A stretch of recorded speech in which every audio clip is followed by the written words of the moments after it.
So again, good evening. My name is Tyrone Scott. I'm from First Up. We are one of the 80 plus organizations that form the Kids Campaign Coalition, trying to really ensure that kids' issues are front and center for our next mayor. We want to make sure that all kids are secure and safe, and we want to make sure high quality early education is part of that plan for everybody and is available to everyone in the city. We do have two candidates joining us today for folks joining us. Mr. Jeff Brown will be first. In about a half hour, we'll bring on Sherelle Parker. Each candidate will have uninterrupted time to answer your questions, which we do ask. I'm going to ask folks to put themselves on mute, please, because again, we only want to hear from Mr. Brown. We are going to ask you to please put your questions in the chat, and what we're going to do is we will read them out so that we don't have a lot of background noise and such. So again, please put your questions in the chat. And Mr. Brown, I'm gonna start you off with the first question as people are starting to join us and put their questions in the chat, if that's all right. Sure. Jumping right in, since we know we have limited time. What would you do in your first 90 days to expand early learning opportunities? So one big opportunity I see is what the current pre-K program is city funded. And it's universal, so it doesn't require income verification application that the state used to require. And what I would like to do is I would like applicants to also fill out the state pre-approval, so the state could fund the pre-K. And this way we could expand the number of slots. I think we might be able to at least double the number of slots that way, because a lot of the young people would qualify for state funding for pre-K. And so I would like to move to more of a blended system. And I would also like to guarantee there's a slot for every young person that has parents that would like them to be in there. And so even if we had to raise the budget, I believe in early childhood education. What I'm most concerned about is reading. I think if you can't read, and a lot of Philadelphians can't read up to level, I think you're locking yourself into poverty, and we can prevent that problem by getting them into pre-K and getting them reading as early as possible. Thank you so much. I'm also joined by Sim Lowe, who will also be joining some questions, kind of co-hosting with me. So Sim, if you have a question from the chat. Yes, we do. First question is from Erica. She asked, she said, good evening, Mr. Brown. What are your thoughts about increasing ECE wages, just like workers in your store? Say that one more time. I didn't follow that. Oops, sorry. She said, what are your thoughts about increasing ECE wages, just like workers in your store? What's ECE mean? Early childhood education. Early childhood education. Okay, so in my stores, we're unionized, and we have a union contract, and every employee, regardless of their age, are subject to the union contract, and our wages, benefits, child care benefits, which is very unusual in retail, and retirement benefits are collectively at the high end of a retail job. I want to say my average employee makes with benefits $38 an hour. And so I think our wages are pretty good. And it's a pretty good first job to learn how to work. I think over my career, I've hired, I'm sorry, can you hear? We can hear you, Mr. Brown. I've hired 60,000 people in my business over my career, and I see how they've done well.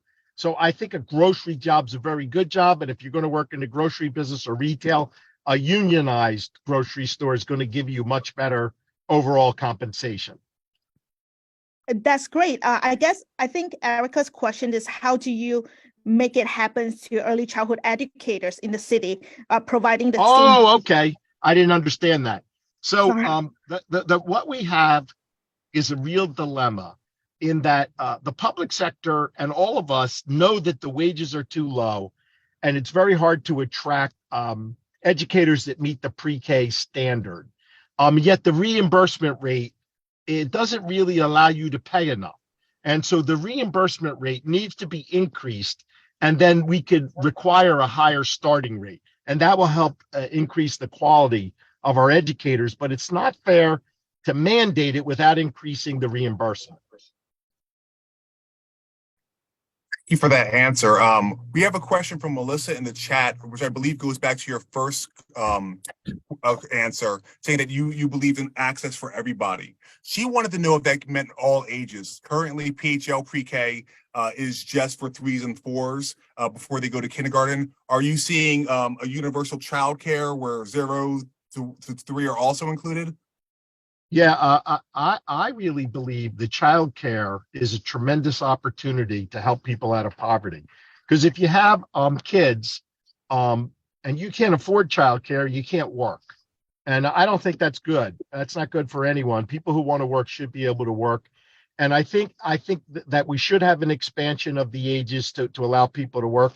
I offer childcare as a benefit as part of our labor agreement. I think that's been a very positive thing. I think the city should look at that for their labor agreements.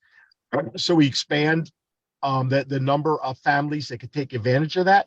And I do believe the state, if you're lower income, will pay for it. And that's why I'm saying I want that income verification filled out so we could pre-approve more people for that state benefit. Thank you. So the next question is from Terrell about mental health services.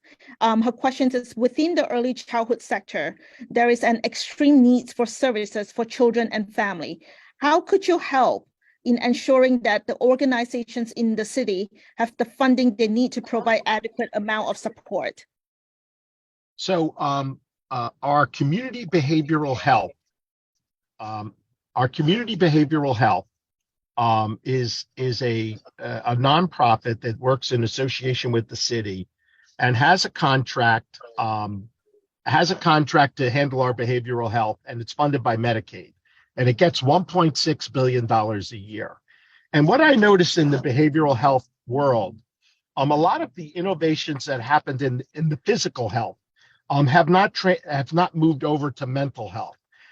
And I'm talking like the availability of all online services, the availability of lay people at a lower cost to provide certain services. For example, my wife and I started Uplift Workforce, a nonprofit that helps criminally justice involved individuals, and we use cognitive behavioral therapy, and that's taught by our teachers. It's not taught by a psychiatrist, and it doesn't need to be taught by a psychiatrist. So there are different forms of education that can help you with behavioral health issues, but you don't need a therapist for all of them. And so I think there's innovation needed. We have 1.6 billion. It's an awful lot of money. We should be able to redesign how we do things so we serve everybody and meet them where they are. Brown, we have a question from Chanel Hunter. Again, going back to one of your previous answers, you mentioned making sure that we do income verification so we can see what programs people are qualified for. She mentions that there are definitely families that are losing their eligibility for services, and sometimes they're literally just $1 over the income requirement, and this really poses an issue for them. What would you be able to do in your administration about that? Yeah, this is the cliff, the income cliff. Well, for pre-K, we have universal pre-K. I would sustain that, and if you're $1 over, we'll pick up the cost as part of our universal pre-K. As far as every recording in progress. As far as every other entitlement, it's a much more complicated story. And I think the best thing we could do is a lot of people don't get what they're entitled to, and I think we can help to make sure people fill out their paperwork, get what they're entitled to. We advise them, the best way possible to get the maximum benefits. And in some cases, because of the way the law works, I don't know what we could do other than advise people. And I know, like, for example, I have people that work for me, and their Social Security benefits will only allow them to have a certain income, and we work with them to stay at the appropriate income. And that's just an unfortunate problem with the way a lot of these benefits work. And I'm not really sure, because you're talking about changes in state and federal law, which is really something that would be very difficult for a mayor to do. I'm not sure if there is a better answer than that, except for in certain instances like pre-K, the city could wrap around its own benefits, so it's continuous and we don't have a benefit cliff. And speaking of the city pre-K program, there's a questions about that from Melissa. She's asking, would you ensure that pre-K is all day, that there is also before and after care provided? Because the current pre-K, Philly pre-K program is only a few hours. It's like a part-day program. Yeah, well, you know, that's a cost issue. And so I think it would be good to have an all-day option. Or if you can't fund the all-day option, it would be good to allow the pre-K operators to offer an option to parents to extend it. And you know, if they're income appropriate, we might be able to extend it at the expense of the state instead of the city. And if they have the income, they should be able to stay in the same place and not have to move the children around. And so I do think we have some design adjustments to smooth out those problems and make it, you know, like more convenient and more workable for someone who works a full-time job. And we also have a questions from Chanel about, well, as you know, early childhood education sector is currently experiencing a staffing crisis. So her question is, what educational program or initiative will you bring for early childhood education workers or teachers to further their educations to support the ECE staffing crisis? So what I would like to do, and it would start with early childhood educators, but continue to school teachers. I would like to have a school in Philadelphia dedicated to training teachers and early educators. And I would like to really make sure we do a good job of having a lot of diverse students in that program, so we can diversify our educators, because I think in some cases we're not as diverse as we want. And I think the way you make it enticing is in high school, we should allow these students to take community college classes and get a jump on their education. And so there's less to pay for when they graduate. And I would add to that, if you commit to stay with us in Philadelphia, we should give scholarships to pay for the rest of their education in exchange for committing to stay with us for a certain period of time. I do that in my workplace, and I found it to be very helpful to remain staffed and to have a pipeline of new people ready to go. Thank you. And there are a few questions regarding different various funding streams from the state, the federal, and the city.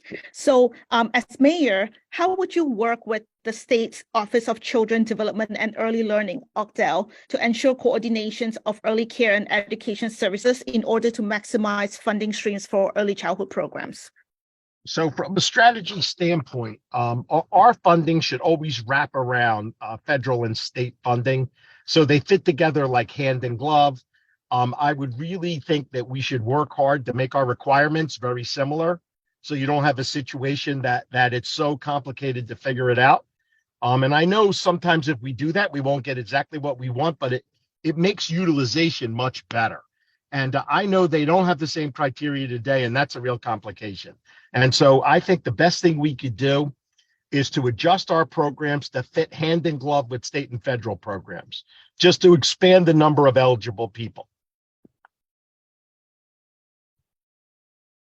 There's a question here from Erica around increasing challenging behaviors that teachers are seeing in early childhood classrooms. And she's wondering if you have any thoughts on how the next mayor could help with that. It's really causing not just challenges for staff, but also exiting for staff, as a lot of them are leaving because the supports just don't seem to be there for these educators. Yeah. Are you saying that the children have trauma and are acting out, or explain to me a little more about what you're saying?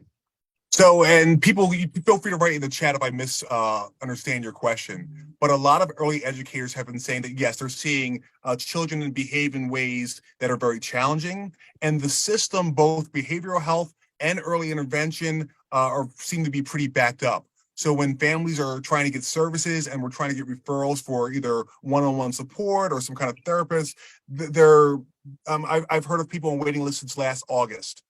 So it's really becoming very challenging for teachers who are trying to manage an entire classroom and give that particular child what they need without any support. And they're wondering if there's anything that you might be able to do as the next mayor.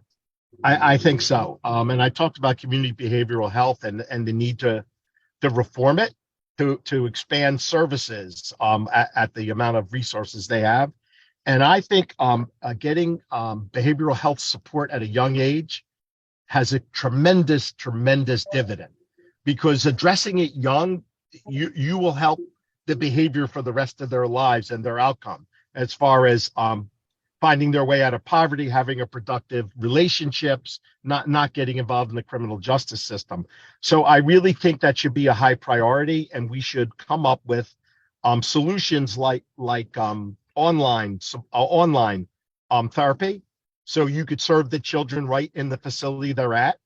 And let's address it as early as possible so we could help them before something bad happens. And I do think that is not a lot to ask, and that can be done.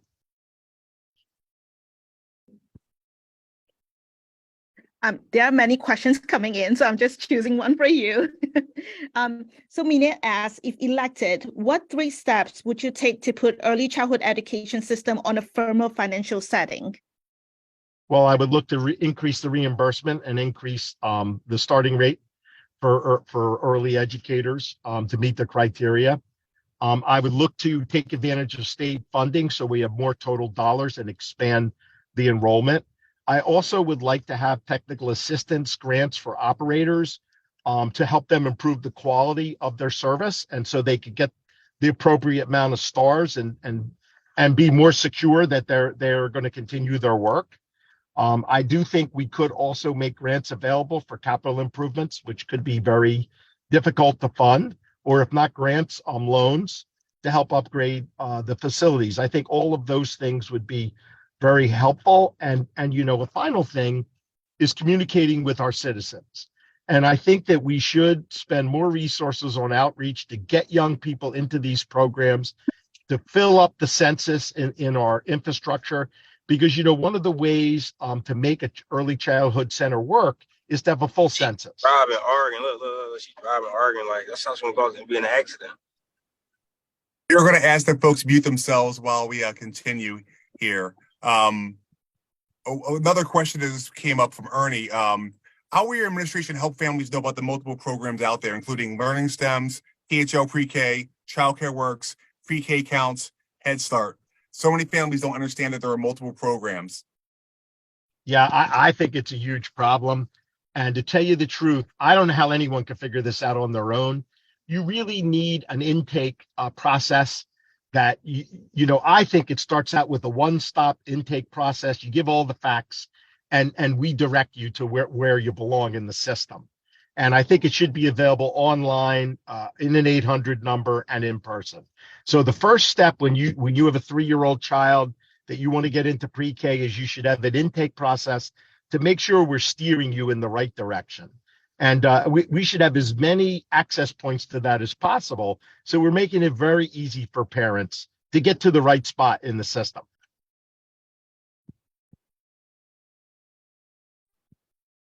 So there's a question going back to the behavioral health issues. There are definitely families that don't have Medicaid, which is one of the ways that we have those services funded. Is there a way that you foresee helping those families? To my understanding, in our behavioral health system, you don't need Medicaid to take advantage of their services, but someone could correct me if I'm wrong about that. But whatever insurance they have, it's potentially billable, but sometimes mental health isn't billable. But my understanding about the community behavioral health, they offer those services to all the citizens, and that they don't necessarily need to have Medicaid. But, the services should be widely available because they're necessary, and we have a lot of trauma in our city, and I don't know how you operate without those services. Absolutely, and thank you for that clarification. Stephen asked, childcare programs seem not to be prioritized like K-12 as far as safety and security. Do you have any thoughts on connecting early educators with other resources for their safety? Well, our whole city's not safe right now. We have a depleted police department. We're missing like 25% of our police.